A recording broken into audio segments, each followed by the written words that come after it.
ya kwamba mpaka sasa hivi hatujapata taarifa yoyote ya kuandama kwa mwezi nchini, na vyombo vyetu vya kufuatilia vimefuatilia mikoa yote hadi wilaya zetu tulizo nazo, lakini hatujapata habari ya kuandama mwezi kwa siku ya leo.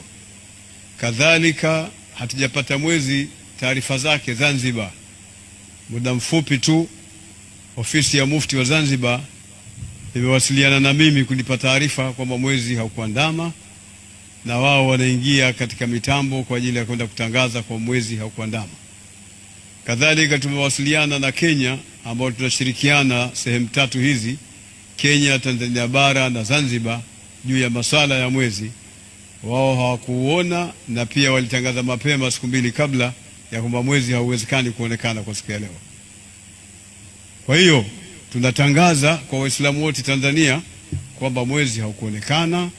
Tunaendelea kukamilisha siku 30 kesho, na leo tarawehe inaendelea kama kawaida, na tunataraji biidhnillahi taala Mwenyezi Mungu atupe uhai mrefu na atupe siha kamil. Tutaswali Idi siku ya Jumamosi insha Allahu taala. Taarifa hii tunaitoa rasmi kwa Waislamu wote, bali kwa Watanzania wote, ya kwamba mwezi haukuonekana, na hiyo ni khairi na ni rehma, kwa sababu zile siku za khairi na baraka zinaendelea kupatikana. Baada ya maelezo machache hayo, niseme wallahu waliu tawfiq. Wassalamu alaikum wa rahmatullah.